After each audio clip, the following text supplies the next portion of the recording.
Salut les gamers, c'est Ludo, bienvenue dans cette nouvelle vidéo et je vais t'expliquer comment devenir un mâle alpha auprès des filles pour avoir plus de succès avec les filles. Et je vais te donner 4 conseils pour devenir un mâle alpha. On entend souvent ça sur YouTube, sur Google. Les hommes ont beaucoup tendance à aller chercher ça. Mâle alpha, comment être mâle alpha? Il faut être un mâle alpha. Est-ce que les filles sont attirées par des mâles alpha? Qu'est-ce que c'est concrètement un mâle alpha? Comment le devenir? Est-ce que les mâles alpha attirent réellement les femmes? On va voir tout ça juste après cette intro.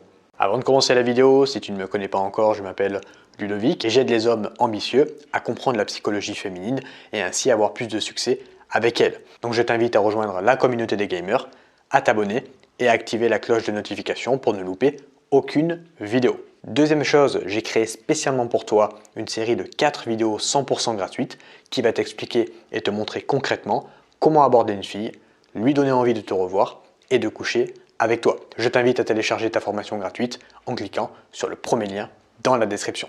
Déjà, c'est quoi un mâle alpha? Qu'il faut définir parce qu'il y a beaucoup de conneries sur Internet. Il y a de tout. Il faut faire le tri. Je vais te donner une bonne définition que tu vas pouvoir comprendre. Il y a des mecs qui pensent qu'être un mâle alpha, c'est être un connard. Il y a des mecs qui pensent qu'être un mâle alpha, c'est être le prix. Okay, donc il faut jouer un rôle, il faut être le prix, il faut attendre que la fille nous court après. Ça, c'est des mecs généralement qui ont vécu certains traumatismes dans leur enfance, d'être trop gentils avec les filles. Ils se sont fait rejeter comme des merdes et du coup, eh bien, ils prennent l'opposé d'être gentil, c'est-à-dire d'être un gros connard. Et ils pensent que c'est ça qui va attirer les filles. Alors, c'est vrai que ça marche mieux d'être, on va dire, de jouer un petit peu le prix, de jouer un petit peu le connard que d'être trop gentil. Ça va attirer plus de femmes, mais ce n'est pas l'idéal. Si tu es un connard, tu vas attirer des connasses. Et je ne pense pas que c'est quelque chose que tu vas vouloir attirer dans ta vie. Il y a des hommes, ils s'en foutent, mais voilà. Ça va dépendre encore une fois de ce qu'on va rechercher. Mais si tu joues le connard, il y a de grandes chances que ça te retombe dessus et que tu attires des connasses. Si tu veux des relations saines, voilà, je vais t'expliquer comment être un mâle alpha de manière sainement, okay, sans jouer un rôle. Déjà, alpha, je dirais que c'est s'assumer en tant qu'homme. Assumer qui tu es, assumer ta polarité masculine. On a tous une polarité masculine, une polarité féminine, que ce soit les hommes ou les femmes. Les femmes ont une polarité masculine beaucoup plus diminuée, donc elles ont une polarité féminine beaucoup plus élevée, parce que c'est des femmes, et les hommes ont une polarité masculine beaucoup plus élevée que leur polarité féminine, même s'ils ont une polarité féminine. Donc voilà, assumer sa polarité masculine. Donc il y a tout ce qui est charisme, confiance en soi, leadership. Donc là, tu vois, il y a encore plein de choses, je ne vais pas tout expliquer en détail parce que sinon la vidéo elle va durer 4 heures. Mais voilà, c'est ça en gros la polarité masculine. Déjà, charisme, confiance en soi, leadership, tu comprends déjà essentiellement ce que c'est. Se respecter, okay, en tant qu'homme, et aussi respecter les autres. Quand tu es dans un groupe, le mec qui est dans un groupe et qui veut écraser tout le monde, généralement, il se fait plus exclure du groupe que se faire accepter dans le groupe. Et s'il se fait exclure du groupe, il n'a pas les femmes du groupe. Si on parle d'un point de vue psychologie évolutionniste, un homme qui rentre dans un groupe et qui veut écraser tout le monde, ce n'est pas celui qui arrive forcément à leader le groupe, surtout aujourd'hui. À l'époque, oui, tu vois, à l'époque des hommes préhistoriques, c'était celui qui, c'est comme chez les gorilles, celui qui est le plus costaud, qui défonce le crâne de tout le monde, tu vois, qui est le leader. Aujourd'hui, ça ne marche plus comme ça, tu vois. Tu peux prendre le pouvoir d'un groupe, mais de manière finement, tu vois, de manière subtile, pour déjà te faire accepter dans le groupe. Tu vois. Également, un mâle alpha, c'est celui qui va avoir de l'audace, qui va avoir du courage, qui va oser faire des choses. On va voir tout ça dans cette vidéo. Celui qui prend jamais de risques, tu vois, c'est pas quelque chose forcément qui va attirer les femmes. Quand tu vas aborder une femme dans la rue, par exemple, tu vas prendre des risques. Et la fille, elle va dire, ah ouais, ok, il a pris le risque. La fille, en fait, elle va le comprendre, que ce soit consciemment ou inconsciemment, elle va comprendre que tu as pris un risque, que tu as pris le risque de te faire rejeter. Il y a des filles qui vont aimer ça. Alors aujourd'hui, c'est beaucoup plus compliqué parce que tout le monde fait ça. Du coup, c'est pour ça que tu te prends des râteaux. Mais il y a 20-30 ans, quand personne n'abordait dans la rue, si tu allais aborder une femme dans la rue, toi, tu ne te prenais aucun râteau parce que c'était nouveau. Aujourd'hui, plus trop. Il y a beaucoup de mecs qui abordent dans la rue quand même. Donc voilà, c'est ça à peu près être un mâle alpha. Donc tu as bien compris que déjà, être un connard et tout, c'est pas quelque chose forcément que je vais te conseiller parce que forcément, tu vas attirer des filles que tu n'as pas forcément envie d'attirer. Ça fait beaucoup de forcément, je sais, mais il faut que tu comprennes ça. Alors, la première chose à savoir, le premier conseil, ça va être de travailler sur soi. D'avoir une meilleure valeur perçue. Valeur perçue, je t'en parle beaucoup sur ma chaîne, c'est comment la fille te perçoit. Tu as la valeur interne, tu as la valeur externe, sa valeur perçue. Se respecter, avoir une bonne alimentation, faire du sport, bien dormir, un bon développement personnel, plus appliquer tout ça. Parce qu'il y a des mecs, ils veulent faire du développement personnel pour s'améliorer, mais toute la journée, ils lisent des livres et ils font rien concrètement dans leur vie. Du coup, c'est les mêmes hommes, ça ne change pas. Tu vois, ils veulent lancer un projet et ils lisent des livres, ils n'y passent jamais à l'action. Si tu ne passes pas à l'action, ça ne sert à rien. Toi, tu regardes cette vidéo pour devenir un mâle alpha. Est-ce qu'après cette vidéo, tu vas aller parler à une fille pour essayer de t'améliorer en tant qu'homme? Ou est-ce que tu vas passer à une prochaine vidéo YouTube et tu vas rester le même? À toi de voir, tu vois, tu as deux décisions, c'est à toi de prendre la décision. Je ne vais pas prendre la décision à ta place. Se surpasser, tu vois, faire des choses nouvelles, être fier de qui tu es. Ça aussi, c'est hyper important. Quand tu vas t'améliorer dans ton processus d'homme, tu vas être fier de qui tu es. Tout ça, c'est pour améliorer ta valeur perçue de telle sorte que quand tu vas parler à une fille, la fille le ressente, la fille le voit, que tu es un homme respectable. C'est ça qu'il faut comprendre. Vraiment, ça va se voir. Les filles ont un sixième sens par rapport à ça. Toi, tu ne le vois pas forcément parce que tu vas juste t'intéresser au physique de la fille. Elle est bonne, elle n'est pas bonne, je vais l'aborder, je ne vais pas l'aborder. Mais la fille, quand tu vas l'aborder, elle va voir un ensemble. Elle ne va pas juste voir si tu es beau ou pas. Ça aussi, beaucoup de mecs pensent que les filles regardent le physique essentiellement parce que eux regardent le physique. C'est pas parce que toi tu regardes le physique que la fille regarde forcément que le physique. Les filles, elles vont regarder un ensemble. Dès que tu vas l'aborder, ça va être un ensemble, un point de vue global de qui tu es. Et ça, elle va le voir en 2-3 secondes. C'est un sixième sens qu'elles ont. Tu vois.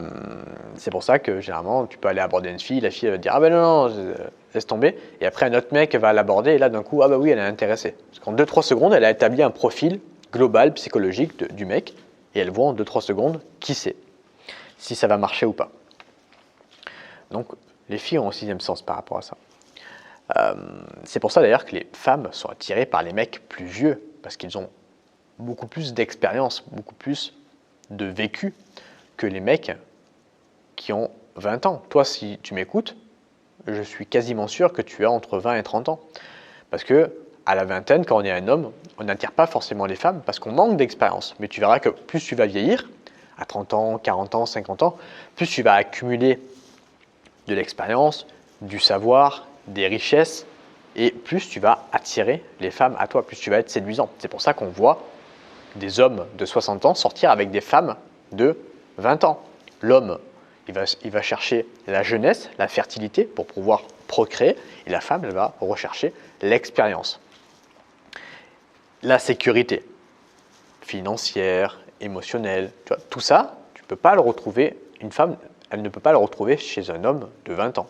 Elle va le trouver chez un homme de 30 ans, 40 ans. Tu vois. Alors évidemment, l'inverse, ça existe aussi. Tu vois, il y a des mecs plus jeunes qui sortent avec des femmes plus vieilles, mais c'est beaucoup plus rare. Okay. Le deuxième conseil que je vais te donner, ça va être d'avoir une mission de vie. Mission de vie, c'est pas forcément dans ton boulot, mais parce qu'il y a très peu de gens quand même qui arrivent à monter un business, à vivre de leur passion. Et il y a des gens aussi qui sont très heureux dans leur boulot. Tu vois, il y a des gens qui sont, je sais pas, un boulot classique, par exemple boulanger, des gens qui sont très heureux de faire ça. Mais voilà, c'est pas forcément dans ton boulot, mais tu peux t'accomplir dans un autre domaine de ta vie, le sport. Tu vas avoir des performances sportives, par exemple, améliorer tes relations. Tout ça, ça va te permettre, en fait, encore une fois, quand tu vas parler à la fille, elle va sentir que tu as une mission de vie bien précise, tu as un objectif. Et ta motivation, en fait, elle sera décuplée. Tu vois. Tu ne fais pas ça pour les filles, tu fais ça pour toi, pour t'améliorer en tant qu'homme. Avoir un but, c'est hyper important. Encore une fois, là, la fille, elle va le ressentir quand tu vas aller l'aborder. Quand tu vas par exemple aborder une fille qui te plaît vraiment, la fille le ressent, elle te dit ok, il veut vraiment aller boire un verre avec moi, être avec moi ou quoi. Si tu te forces à aller aborder une fille qui te plaît pas trop, elle va le ressentir. Ah ben non, c'est bon, laisse tomber. Tu vois, sixième sens. Donc voilà, ça c'était le deuxième point. Le troisième point que j'aimerais te donner, ça va être de gérer son ego. Donc, soit il y a des mecs qui ont trop d'ego, soit il y a des mecs qui n'ont pas assez d'ego. Les mecs qui ont trop d'ego, exemple, ah je cours pas après les filles dans la rue, je vais jamais aborder de filles, j'attends que c'est les filles qui viennent m'aborder. J'envoie jamais le deuxième message. Si j'ai envoyé un premier message qu'elle ne répond pas, j'envoie jamais le deuxième. J'ai fait une connerie, je vais pas m'excuser parce que voilà, j'ai trop d'ego. Donc voilà, ça c'est l'ego des hommes qui va t'empêcher d'avoir des relations saines et d'être un mâle alpha. Un mâle alpha, c'est celui qui s'assume. Donc si tu as fait une connerie, il faut l'assumer, il faut t'excuser. Tu vois ? Les mecs qui disent ouais, je cours pas après les filles dans la rue parce que moi je suis l'homme, je suis le prix, c'est à elles de me courir après. Ouais, mais ça marche pas. Tu vois, les mecs qui te disent ça, tu vois, c'est les mecs à la Kylian Sensei, ça marche pour eux parce qu'ils sont connus. Tu vois, mais pour toi qui es quelqu'un de normal, tout comme moi, on est des gens normaux qui ne sont pas forcément connus, ça va pas marcher. Tu vois, la fille quand tu vas la croiser dans la rue, elle va pas te courir après, elle te connaît pas. Sauf si tu t'appelles Cyril Hanouna. Tu vois, si tu es une personnalité connue, là oui. Là, ça s'inverse. Mais en tant qu'homme, un homme normal, j'imagine que si tu m'écoutes, tout comme moi, tu es quelqu'un de normal, les filles ne vont pas venir nous aborder dans la rue. Enfin, moi, il n'y a jamais une fille qui m'a abordé dans la rue. En soirée, oui, mais pas dans la rue. Même sur les sites de rencontres, sur Tinder, c'est quasiment les hommes qui font le premier pas. Si toi, tu ne le fais pas parce que tu as l'ego de te dire j'attends que c'est la fille qui le fait, tu vas perdre malheureusement beaucoup de relations. Et cette mentalité de se dire oui, mais j'attends que les filles m'abordent, ça ne marche pas. Travailler sur soi pour avoir une meilleure valeur perçue, oui, mais en même temps aller aborder les filles. Tu croises une fille dans la rue, tu vas l'aborder. Et c'est quand tu vas lui parler qu'elle va voir que tu es un homme de valeur. Mais il faut d'abord aller lui parler, il ne faut pas attendre qu'elle vienne te parler, sinon ça ne marchera pas. Sauf si tu es quelqu'un de connu, évidemment. Donc voilà, ça c'est les mecs qui ont trop d'ego. J'envoie jamais le deuxième message, ça aussi. Quand tu envoies le premier message et qu'elle ne te répond pas, des fois, il y a des meufs qui lisent le message, elles disent je répondrai après, elles oublient de te répondre. Donc si toi, tu n'envoies pas le deuxième message, franchement, tu perds beaucoup de relations. La plupart des filles avec lesquelles je suis sorti, c'est des filles avec qui j'avais envoyé un deuxième message. Il fallait envoyer un deuxième message. Non pas qu'elles n'étaient pas intéressées, mais comme je t'ai dit, il y a beaucoup de raisons pour lesquelles une fille ne te répond pas au premier message. Elle peut oublier, simplement. Donc à toi de le faire. Tu vois. Donc ça, c'est des mecs qui ont trop d'ego. Il y a des mecs qui n'ont pas assez d'ego. Ils se laissent marcher sur les pieds, ils sont trop gentils, ils disent oui à tout, même quand ils n'ont pas envie de faire un truc avec la fille. Ils ne se respectent pas, ils sont prêts à tout pour avoir l'attention d'une fille qu'ils ne connaissent même pas. Il va aborder une fille peu importe où, et après, il court après la fille alors qu'il lui a parlé 5 minutes. Oh oui, je ferai tout pour toi, oh vas-y. Ils n'osent pas dire non parce qu'ils ont peur que le non, eh bien la fille, elle n'aime pas ça. Non, si tu as envie de dire non, dis non. Tu vois, c'est pas parce que tu vas dire non que la fille, elle va pas aimer ça. Au contraire, la fille, elle va se dire, ok, il me dit non, ça veut dire qu'il a une personnalité, ça veut dire qu'il s'assume, ça veut dire qu'il se respecte. N'annule pas une soirée avec tes potes pour une meuf. Ça montre que tu n'es pas dans l'abondance, que tu es dans le manque comme ça. Tu as prévu une soirée avec tes potes, fais la soirée avec tes potes, et si la fille, elle te propose un truc, même si elle te dit, c'est le seul soir de dispo dans la semaine, on s'en fout. Tu lui dis, écoute, cette semaine, moi, je peux pas. Si tu veux, la semaine prochaine. Mais il y a des mecs qui sont prêts à tout pour voir une meuf et ils sont dans le manque total et ça va se voir. Le pire, c'est que ça se voit, la fille le voit et tu ne te respectes pas, tu respectes aucun point que je t'ai donné pour être un mâle alpha. Ça, c'est pas être un mâle alpha, c'est ne pas se respecter. Ok, donc ça, c'est 3, gérer son ego. Donc soit tu as trop d'ego, soit tu n'as pas assez d'ego. Dans les deux cas, ça va nuire à tes relations. Et la 4e chose, ça va être se remettre en question et chercher à s'améliorer. Ça rejoint un petit peu l'ego, c'est un petit peu différent. C'est lié avec l'ego, hein. C'est ça, ne pas se remettre en question, penser tout savoir et ne pas chercher à s'améliorer. Il y a des mecs qui ils ont trop d'ego, ils ne veulent pas apprendre. Les monsieur, je sais tout. Ils ont couché avec 3 filles dans leur vie, par exemple. Tu leur donnes un conseil de sexe, non, c'est bon, moi je sais tout. Moi, c'est bon, j'ai couché avec 3 meufs, je suis le roi du sexe, c'est bon, j'ai rien à apprendre. Moi, c'est mon métier, ça, et je me forme tous les jours sur ça, sur la séduction, sur le sexe. Alors, pas en français, parce que j'apprends plus rien en France, mais aux États-Unis. Par exemple, aux États-Unis, les gens, sur ces sujets-là, sont beaucoup plus avancés, les gens qui donnent des conseils. Et je passe à l'action tous les jours. Quand je fais des vidéos pour toi sur YouTube, j'écris les vidéos, j'apprends de nouvelles choses. Donc voilà, c'est hyper important de chercher à se surpasser. Sortir de sa zone de confort, ça aussi. Tu croises une fille qui te plaît, c'est à toi de décider si tu veux y aller ou pas. Tu vas avoir peur, c'est normal, tout le monde a peur. Moi aussi j'ai peur. L'important c'est d'apprendre à gérer la peur. Et c'est en faisant ça que tu vas être un mâle alpha aux yeux de la fille. La fille, quand tu vas l'aborder, elle s'en fout que tu aies peur ou pas. Parce qu'il y a des mecs, ils ont peur, ça se voit, mais c'est pas grave, tant qu'ils passent à l'action. La fille, elle va récompenser le mec qui passe à l'action. C'est les mecs qui passent à l'action qui ont le plus de succès de se reproduire, pour se reproduire. Si tu as peur et tu n'y vas pas, ben, il va rien se passer, tu vois. La fille, elle va pas venir t'aborder, comme je t'ai expliqué tout à l'heure. Sauf si tu es quelqu'un de connu. Donc voilà, avoir peur, c'est OK. L'important, c'est de gérer sa peur. Ça s'apprend également. On peut le faire en coaching, si tu veux. Apprendre à gérer ta peur pour ta peur. Tu crois cette fille, ta peur, tu y vas quand même. Et la fille, elle va voir que tu as peur. Tu peux par exemple l'aborder, tu bégayes. La fille, elle s'en fout. Elle va dire, OK, il est quand même venu. Tu vois, c'est le fait d'être venu qui compte. Il n'y a pas que ça, mais tu vois, c'est la principale première chose à entreprendre si tu veux déjà avoir des résultats. C'est faire le premier pas. Se comparer aussi à soi-même, ça aussi, c'est quelque chose d'hyper important. C'est la dernière chose que j'ai notée dans cette vidéo et pas à un autre. J'ai beaucoup d'élèves qui se comparent aux autres et qui me disent par exemple moi je veux devenir comme toi Ludovic avec les filles. Moi je vais aborder des filles comme toi, je vais avoir de ton succès.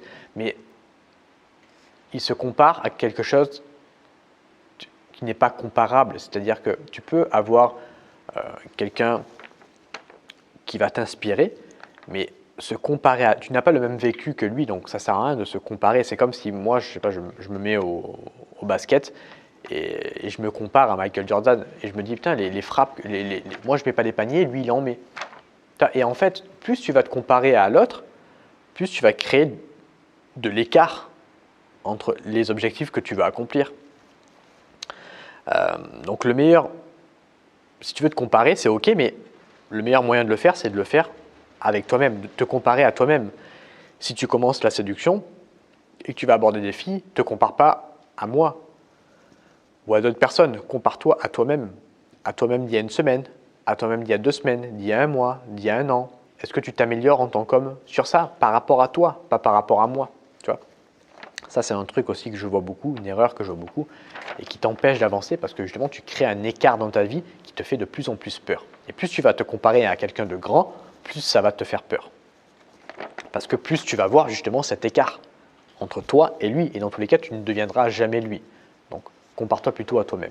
Voilà, c'est une vidéo un peu longue sur ça parce qu'il y a beaucoup de vidéos sur YouTube, comment devenir un mâle alpha. Et on ne sait pas trop où donner de la tête. J'ai fait une vidéo où je t'explique ce que c'est un mâle alpha, où je te donne quelques conseils. Alors, il n'y a pas que ça, mais déjà, si tu appliques les conseils que je t'ai donnés dans cette vidéo, ça va te permettre de t'améliorer en tant qu'homme, d'avoir une meilleure valeur perçue et de devenir un mâle alpha, déjà à tes yeux et aux yeux de la fille. Donc voilà. Maintenant, si tu veux aller plus loin, j'ai du coaching, j'ai des accompagnements, j'ai une formation gratuite également sur comprendre la psychologie des femmes, une formation de 4 vidéos où je vais t'aider à t'améliorer concrètement et à comprendre davantage les femmes. Tout est disponible dans la description, que ce soit les coachings ou cette formation gratuite où tu vas me donner ton mail et moi je vais t'envoyer directement la formation dans ta boîte mail.